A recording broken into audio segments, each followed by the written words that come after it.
అందరూ తప్పకుండా రండి. మన కూకట్పల్లిలో Marri golden diamonds, the honest jeweller.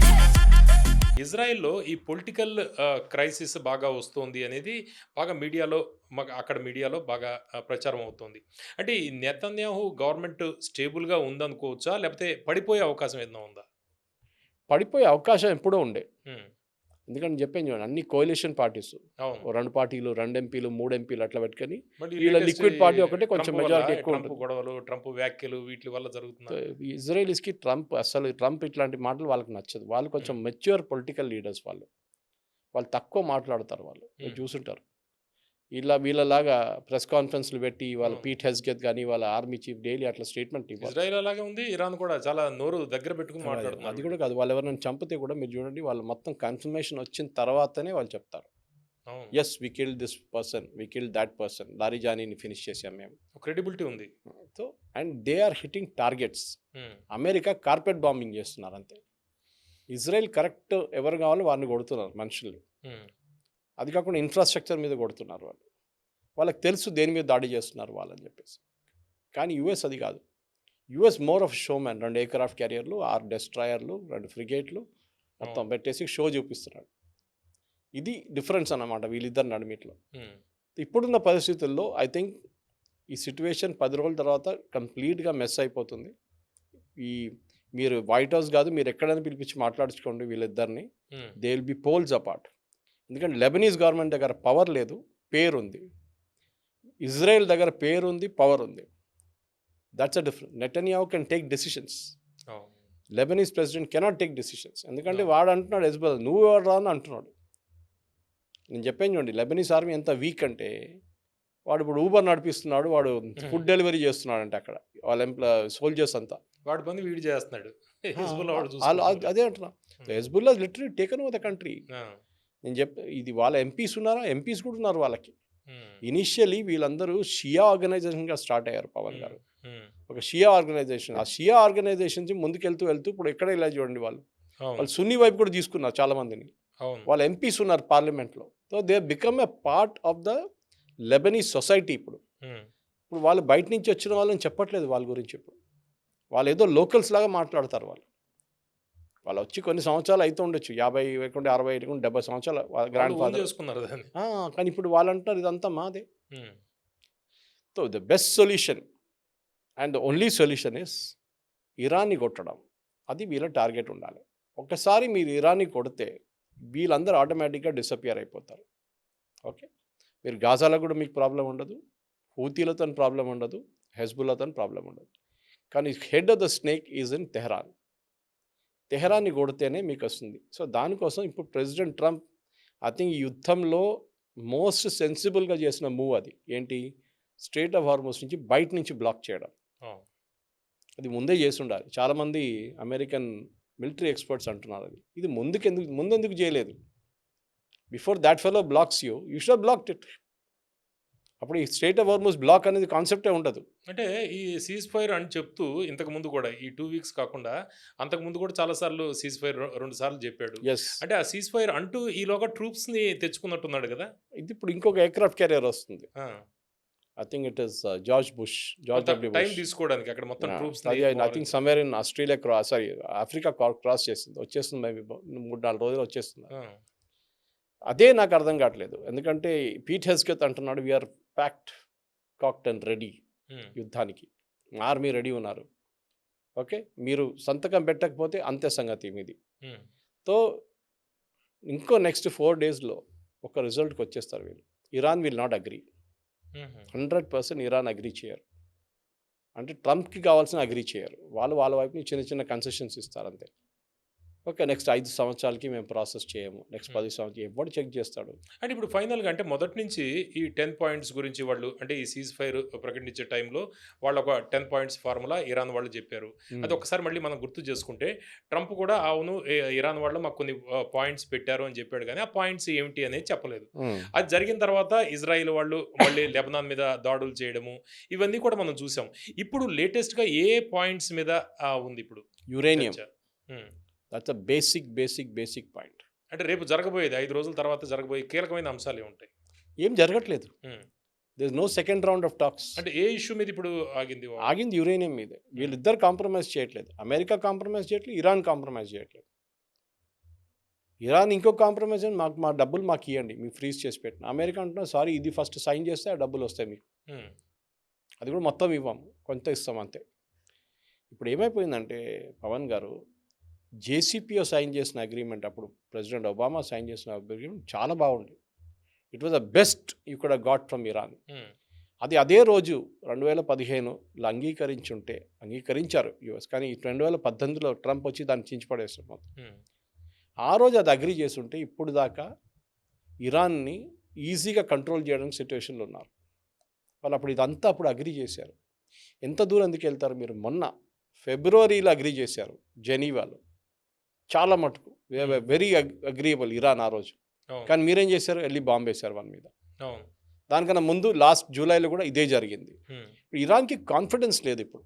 అవును. వాళ్ళ రెజీమ్ యాజ్ ఇట్ ఈస్, వాళ్ళకి డబ్బులు లేవు, Hmm. వాళ్ళ దగ్గర వాళ్ళ కరెన్సీ డివాల్యూ అయిపోయింది 70 నుంచి 80%. Hmm. ఫుడ్ ఇన్ఫ్లేషన్ ఏమో 80 నుంచి 120% ఉంది. Hmm.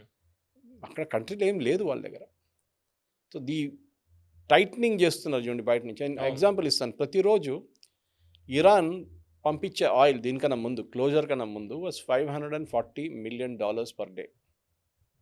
$540 million ప్రతిరోజు బయటకు పంపిస్తుండే. Hmm. అప్పుడు ఆలోచించే ఎంత డబ్బులు ఉన్నాయని. ఇప్పుడు డబ్బులు సడన్గా లాకప్ చేసేసారు యుఎస్. ఇప్పుడు డబ్బులు లేవు. మీరేం చేస్తారు? జీతం ఎక్కడ ఇస్తారు? స్కూల్ టీచర్స్ని ఎట్లా పే చేస్తారు? మీ ఇన్ఫ్రాస్ట్రక్చర్ ఎట్లా నడిపిస్తారు? మీరు నీళ్లు ఎట్లా డీసాలినేట్ చేస్తారు? ఇదంతా ఇప్పుడు వస్తుంది బయటికి. ఎందుకంటే అమెరికా, ఇజ్రాయెల్ కలిసి ప్రతి ఇన్ఫ్రాస్ట్రక్చర్ మీద ధ్వంసం చేశారు. అవును. నా how will you survive? Israel మీ వైపు వస్తున్నారు, యుఎస్ కొడుతున్నారు. మీరు సెన్సిబుల్ కాంప్రమైజ్ ఒకటి చేస్తే ఇరాన్ వైపు నుంచి చేయొచ్చు. అది ఇప్పుడు వాళ్ళ చైర్లో కూర్చుంటే మనకే అప్పుడే అర్థమవుతుంది టెన్షన్ ఏముంది అనేది. వాళ్ళది మెయిన్ వరీ ఏంటంటే పవన్ గారు, వాళ్ళ మీద దాడి చేస్తారు. వాళ్ళని అడ్డుకోవడానికి వాళ్ళ ఒపోనెంట్స్ వాళ్ళ దగ్గర ఏం లేదు, ఒక కర్ర కూడా లేదు అంటున్నారు వాళ్ళు. అప్పుడు మేము యురేనియం పట్టుకుంటే అప్పుడు వాళ్ళకి భయం ఉంటుంది. చూడండి నార్త్ కొరియా లాగా, వాడిని ఎప్పుడు ఏమన్నాడు కిమ్ జాంగ్ ఉన్ని. Hmm. ఇంకా వాడి దగ్గర అక్కడ తీసుకొని కూర్చున్నాడు, బాంబు పక్కన పెట్టుకొని కూర్చుంటాడు. పక్కన వస్తావా, నా దగ్గర న్యూక్లియర్ బాంబు ఉందంటాడు. ఇది ఇరాన్ కూడా చేయాలనుకుంటున్నారు. కానీ at the same time Israel is dead against it, saying ఇరాన్కి అసలు ఆయుధం ఏంటి, న్యూక్లియర్ ఆయుధం ఏంటి, ఏ ఆయుధం ఇవ్వకూడదు. Because they are a terrorist regime, టెర్రరిస్ట్ని సపోర్ట్ చేసేట వాళ్ళకి ఇవ్వకూడదు. So these are the main points. ఒకటి Hmm. యురేనియంతో సహా వాళ్ళ కన్వెన్షనల్ మిసైల్స్తో drones and strait of Hormuz, ఈ 4 పాయింట్ మీద ఇప్పుడు ఒక అగ్రిమెంట్కి రావాల్సి ఉంది. సింపుల్. అంటే ఈ వార్లో మొదటి నుంచి కూడా యుఎస్ చాలా స్ట్రాంగ్ వాళ్ళు తీసుకున్నారు రోల్, చాలా కీలకమైన రోల్ తీసుకున్నారు. పెద్ద ఎత్తున దాడులు చేశారు. తర్వాత లేటెస్ట్గా 2 వీక్స్ సీజ్ ఫైర్ చేశాక కొంత మెత్తబడి వీళ్ళు గట్టిగా దాడులు ఏం చేస్తున్న పరిస్థితి లేదు. లేదు. అయితే ఇప్పుడు నో డైరెక్ట్ వార్ అనుకోవాలా, కేవలం కంట్రోల్ చేసే దిశలోనే యుఎస్ ఉందా? మరో పక్క మనం చూస్తుంటే అక్కడ ఆల్రెడీ ట్రూప్స్ కూడా వస్తున్నాయి. దీన్ని ఎట్లా అర్థం చేసుకోవాలి? వాళ్ళు ఏ మూడ్లో ఐ ఉన్నారు? థింక్ ఇరాన్ అగ్రి చేయకపోతే యుఎస్ బాంబ్ చేస్తారు, చేస్తారు. దాంట్లో డౌట్ లేదు. Hmm. ఎందుకంటే ప్రెసిడెంట్ ట్రంప్కి ఎక్కువ టైం లేదు దీని మీద వెనక కూర్చోడానికి. ఇంకా దాన్ని బట్టి ఊగితే ఆయన ఓట్లు పోతాయి. తేల్చేస్తాడు ఏదో ఒక విషయం. సో ఈ వాంట్స్ టు గో ఇది ఆర్ యా పార్ అని చెప్తారు హిందీలో. Hmm. చేసేస్తాడు ఇది. ఎందుకంటే ఆయనకు తెలుసు ఇరాన్ ఆల్మోస్ట్ 60 to 65%, 70% దాకా డెస్ట్రాయ్ అయిపోయారు. టైం లేదు ఇప్పుడు ట్రంప్కి టైం లేదు. So quickly finish it of. ఏమనంటే ఏమంటాం, మీకు ఒక ఛాన్స్ ఇచ్చాం, 2 ఛాన్స్లు ఇచ్చాం, 3 ఛాన్స్లు ఇచ్చాం, మీరు అంగీకరించట్లేదు, మీ గవర్నమెంట్ నుంచి కిందకి దిగట్లేదు, మిమ్మల్ని నేను ఫినిష్ చేసేస్తున్నాను. This is what Trump is doing. చాలా క్లియర్ అనమాట. మీరు చెప్పేది చూడండి, ఇంకా ఎయిర్క్రాఫ్ట్ కెరియర్ వస్తుంది, ఇంకా 40-50 వేల మంది ఉన్నారు. ఇప్పుడు 60 అయిపోతుంది. ఇప్పుడు 60 వేల మంది ఆ ఏరియాలో ఒకటే పర్షియన్ గల్ఫ్ దగ్గర. సో డెఫినెట్గా ట్రంప్ ఫైనల్ ఇది ఎట్లైనా ఫినిష్ చేసేసి నేను వెళ్ళిపోతాను. వెళ్ళే ముందు వాళ్ళకు ఒక ఆపర్చునిటీ ఇస్తాను. దానికోసం ఆయన వర్డ్ యూజ్ చేసిండు ఆ రోజు, మీకు గుర్తుంటుంది. I will bomb you to the stone age అన్నారు. అవును. And entire civilization will disappear అని అందరు భయపడ్డాం మన ఆ రోజు. రాత్రిలో పొద్దున్న ఏమవుతుందో న్యూక్లియర్ బాంబ్ పడొచ్చు భయం ఉండే మన అందరికి ఉండే భయం. అది కానీ జరగలేదు. ట్రంప్ చికెన్స్ అవుట్ అంటారు, ఇప్పుడు ట్రంప్ బ్యాక్అవుట్ చేశారు. అప్పుడు ఆయన మీద ప్రెషర్ ఉంది, ఈ యుద్ధం ఫినిష్ చేయండి, ఏదో ఒక మాట చెప్పి బయటకు వచ్చేసాడు. మేము గెలిచేసినాం, అయిపోయింది, we are one, you don't know that అని చెప్పేసి వచ్చేసాడు. అది ఇది ఫైనల్ ఒక బాంబింగ్ చేసేసి అక్కడున్న గవర్నమెంట్ని కిందకు దింపడానికి ట్రై చేయండి. ఇంకేం చేయక్కర్లేదు మీరు. ఇక్కడ నుంచి మీరు ఎకనామిక్ ప్రెషర్ పెడుతున్నారు, ఇక్కడ నుంచి మిలిటరీ ప్రెషర్ పెట్టండి, the regime will collapse, Iranian regime. అంటే ఇరాన్ సైలెంట్ విన్నర్ అనుకోవడానికి ఉందా?